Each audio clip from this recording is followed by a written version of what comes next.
साथियों नमस्कार।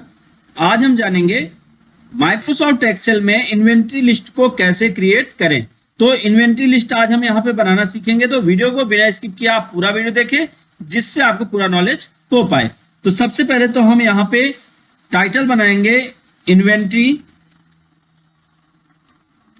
Inventory list. फिर उसके बाद फिर आगे लिख सकते हैं हम यहाँ पे हाईलाइट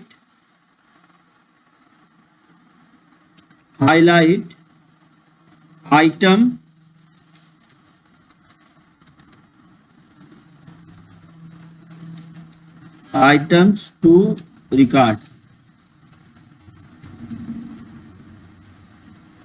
फिर इसके सामने हम यहां पे लिख सकते हैं यस। अब उसके बाद यहां पे हम फील्ड बनाएं। सबसे पहले सीरियल नंबर सीरियल नंबर बना लेते हैं। फिर उसके बाद इन्वेंट्री आईडी नंबर,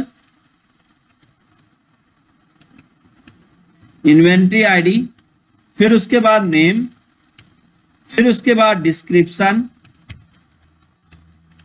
डिस्क्रिप्शन के बाद फिर बनाते हैं यूनिट प्राइस, फिर उसके बाद बनाते हैं क्वांटिटी इन स्टॉक, फिर उसके बाद बनाते हैं इन्वेंट्री वैल्यू। ये पूरा का पूरा हमने यहां पे तैयार किया। अब इसके बाद अगला काम हमें क्या करना होगा, यहां पे हमें कुछ एंट्रीज करनी होंगी जिसके बाद ये पूरा का पूरा हम कंप्लीट कर पाएंगे। तो सबसे पहले इसको हम थोड़ा बड़ा करते हैं, इसकी साइज को, और इसको बोल्ड करते हैं जिससे ये हाईलाइट हो। फिर इसको ऐसे रहने देते हैं। और अब इस एरिया पे आके यहां बीच बीच में एक एक हम सेल कॉलम इंसर्ट कर लेते हैं। हर एक कॉलम पे वैसे हमको छोड़ना था, लेकिन अगर हमने छोड़ा नहीं तो बीच बीच में आप एक एक कॉलम इंसर्ट कर सकते हैं। तो अभी मैं आपको दिखाऊंगा कि इन कॉलम्स के फायदे आपके लिए क्या होंगे। तो इंसर्ट करते हैं। फिर उसके बाद इसी तरीके से अगला भी कॉलम इंसर्ट करते हैं। तो ये पूरा का पूरा हमने इंसर्ट कर लिया। इंसर्ट करने के बाद अब यहां से लेके यहां तक इसको सेलेक्ट करके 2 बार क्लिक कर दें तो हमें पता चल जाएगा कि कौन कौन सा कॉलम इंसर्ट हुआ। तो यहाँ पे इंसर्ट हुआ है, यहाँ पे इंसर्ट हुआ है। अब यहां से लेके यहां तक, जैसे आपका ये सेल है, कंट्रोल दबा के रखिए। ये जितने सेल हैं जिन पे आपने एंट्रीज कर रखी हैं सभी को सेलेक्ट करके रखिए, और फिर इस पे कोई भी कलर आप फिल कर दीजिए। मान लीजिए कि हम चलिए यहाँ पे ये कलर फिल कर देते हैं। इस कलर को फिल करने के बाद अब हम इसको छोटा कर लेते हैं, फिर इसको और छोटा कर लेते हैं। एक लिमिट बना लीजिए कि कितना छोटा करना है। फिर इसको भी ऐसे ही छोटा कर लेते हैं, अगला भी ऐसे ही छोटा कर लेते हैं। ऐसे ही जितने भी कॉलम हैं, या तो आप एक साथ करना चाहें तो आप एक साथ भी कर सकते हैं। मैं कंट्रोल जेड करके दिखाता हूं। आप क्या करें, आप ऐसे सेलेक्ट करिए, फिर कंट्रोल दबाइए, कंट्रोल दबा के रखिए, और लाइन के शुरुआत में इस तरह से कॉलम हेडिंग पे आके इसको आप छोटा कर लीजिए। और आप क्या करिए, यहाँ पे इनको आप ऐसे सेलेक्ट करके एक बराबर सभी छोटे हो जाएंगे। एक करेंगे तो दूसरा भी उतना ही बड़ा होगा। इस तरह से इनको हमने सेट कर दिया।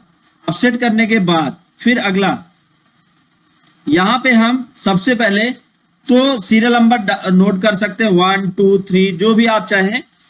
फिर उसके बाद प्रोडक्ट आईडी नंबर यहाँ पे हम टाइप कर सकते हैं। मान लीजिए से हमने टाइप कर दिया IN, तो इन्वेंट्री हो गया। तो इन्वेंट्री आईडी नंबर तो 001। अब फिर हमें ऐसे ही इन्वेंट्री आईडी नंबर पूरा का पूरा शुरू से लेके अंत तक इंटर करना है। तो ज्यादा करने की जरूरत नहीं, आप इनको क्लिक करके आप ड्रैग कर लें तो इन्वेंट्री आईडी नंबर यहाँ पे सेट हो जाएगा। तो हम क्या करते हैं, इन्वेंट्री आईडी नंबर हमने सेट कर दिया। इन्वेंट्री आईडी नंबर सेट करने के बाद फिर अब हम यहाँ पे क्या करेंगे, नीचे के एरिया पे जैसे ये 1 2 3 है तो इसको भी हम क्लिक करके उतना ही ड्रैग कर लें जितना आप सेट करना चाहते हैं। अब इसी तरीके से हम फिर प्रोडक्ट को बढ़ा लें। तो यहाँ पे नेम जो है यहाँ पे लिख देते हैं कितने आइटम है, तो आइटम 1, तो जितने आइटम है वो लिख दें। तो यहाँ पे मान लीजिए आइटम 1 2 3 आप इसको ड्रैग कर सकते हैं जितने आइटम्स होंगे। फिर डिस्क्रिप्शन में आप यहाँ पे लिख सकते हैं जो भी आपका डिस्क्रिप्शन हो। यहाँ पे देखिए मैं आपको डिस्क्रिप्शन लिख के नहीं दिखा रहा हूँ, बट यहाँ पे मैं ऐसी फील्ड बना दे रहा हूँ कि डिस्क्रिप्शन 1, तो पहला डिस्क्रिप्शन लिख लीजिए। इसी तरह से आप सब में डिस्क्रिप्शन को ऐड कर लीजिएगा। फिर उसके बाद यूनिट प्राइस, यहाँ पे आपका यूनिट प्राइस क्या है। अब यूनिट प्राइस मान लीजिए कि आप डॉलर में लगाना चाहते हैं, तो आप यहाँ से लेके यहाँ तक और इनको कंट्रोल दबा के आप एक साथ क्लिक ड्रैग करके क्लिक करेंगे तो ये सब वैसे ही हो जाएंगे। आप डॉलर में लगाना चाहते हैं तो आप डॉलर क्लिक कर लें और फिर यहाँ पे मान लीजिए हमने कर दिया, मान लीजिए 70, तो जैसे ही आप टैप करेंगे तो ऑटोमेटिक $70 हो जाएगा। फिर यहाँ पे 25, फिर उसके बाद टोटल वैल्यू कितना हो गया। तो अब आपको क्या करना है, इक्वल करना है, पहले सेल की वैल्यू से गुणा कर दे दूसरे सेल का, तो ऑटोमेटिक रिजल्ट आ जाएगा। इसी तरह से मान लीजिए अगले प्रोडक्ट की जो वैल्यू है वो 93 रुपीज और जो इसका स्टॉक क्वांटिटी है वो है 132, तो अब टोटल कितना हुआ। तो आपको फिर से गुणा करने की जरूरत नहीं, आप कंट्रोल डी दबाए तो ऑटोमेटिक यहाँ पे रिजल्ट आ जाएगा। तो बार बार आपको ये ना करना पड़े, इसके लिए आप इनको क्लिक करके आप ड्रैग कर लें और यहाँ पर आप सिर्फ और सिर्फ अमाउंट को एंटर करते चले जाएं और ये ऑटोमेटिक आपको यहाँ पे रिजल्ट देता चला जाएगा। तो जैसे ही हमने यहाँ पे एंटर किया तो यहाँ पे रिजल्ट आता चला जाएगा। तो हमें सिर्फ क्या करना है, यहाँ पे एंटर करना है और ये रिजल्ट आता चला जाएगा। तो अब अगले में आते हैं।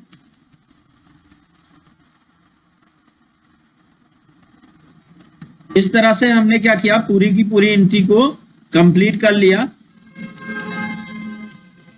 तो यहाँ पे पूरा रिजल्ट आपके सामने आ जाएगा। अब यहां से लेके यहां तक आप इनको थोड़ा अलग डिफरेंट लुक भी दे सकते हैं। यहां से लेके यहां तक आप एक कलर फिल कर सकते हैं, कोई भी एक कलर। मान लीजिए कि हमने कर दिया ये कलर ऐसे, लेकिन अभी प्रिंट करने पर ये मैटर ऐसे दिख रहा है। अभी देखते हैं एक बार। फिर अगले का हम कोई दूसरा कलर करना चाहे, मान लीजिए इसका सेम कलर करना चाहते हैं तो आप इसका सेम कर दीजिए। लेकिन अभी यहाँ पे देखिए एक स्पेस हो तो कितना अच्छा लगेगा। तो ऐसी परिस्थिति में आपको क्या करना है, एक इंसर्ट कॉलम कर लेना है और इस कॉलम को सिलेक्ट कर लीजिए और सिलेक्ट करके यहाँ पे कर दीजिए नो फिल। नो फिल करके फिर आप इसको छोटा कर लीजिए, तो अब ये वाइट दिखेगा इस तरह से। इसी तरीके से आप जिन पे कलर फिल करना चाहते हैं आप उनको ऐसे सिलेक्ट कर लीजिए। अभी ये ज्यादा सिलेक्ट हो गया है, देख लीजिए। तो इनको हम फिर से सही कर देंगे, अभी दिखाते हैं आपको। यहां से जो फिल हुआ है इसको आप नो फिल करें। नो फिल करने के बाद फिर आप यहां से लेके यहां तक पूरा सेलेक्ट करें और फिर अब आप इस पे कलर को अप्लाई कर दें अपनी इच्छा अनुसार। ऐसे ही आप लास्ट में भी जाके आप हर जगह पे आप जाके कलर को अप्लाई कर सकते हैं, ये सेट हो जाएगा। अब जैसे आप देखना चाहते हैं कि टोटल स्टॉक क्वांटिटी क्या थी, तो आप यहाँ पे कर्सर रखिए, सेल पॉइंटर रखिए, अल्टर के साथ इक्वल दबा के आप एंटर करें तो यहाँ पे ऑटोमेटिक जोड़ के दे देगा। तो इसको आप बॉर्डर में भी कर सकते हैं, सेलेक्ट करके जहां से जहां तक आप बॉर्डर लगाना चाहे आप बॉर्डर लगा सकते हैं, या आप आउटसाइड बॉर्डर लगाना चाहते हैं तो आप आउटसाइड बॉर्डर यहां से अप्लाई कर सकते हैं। आउटसाइड बॉर्डर अप्लाई करके आप इसको और भी बेहतर बना सकते हैं। ये पूरा का पूरा आपका स्टॉक आइटम बन गया है। अब आप इसका प्रिंट देख लीजिए कि ये छपेगा कैसे। अभी पोर्ट्रेट मोड में है, इसको लैंडस्केप मोड में करते हैं तो समझ में आ जाएगा। तो अब ये देखिए आपका मैटर जो आपका स्टॉक क्वांटिटी है वो प्रिंट होने पर कैसे दिखाई देगा, यहां से आप उसको देख सकते हैं और पूरा का पूरा अपने अकॉर्डिंग सेट भी कर सकते हैं। सब आपकी मर्जी के अनुसार होगा। तो इस तरह से आपका स्टॉक आइटम का क्वांटिटी पूरा तैयार हो चुका है। तो उम्मीद है आपको ये वीडियो समझ में आया होगा और अगर आपके लिए वीडियो नॉलेजफुल रहा हो तो वीडियो को लाइक करें, ज्यादा से ज्यादा लोगों तक शेयर करें ताकि उनको भी नॉलेज मिल पाए। दोस्तों thank you so much video को अंत तक देखने के लिए।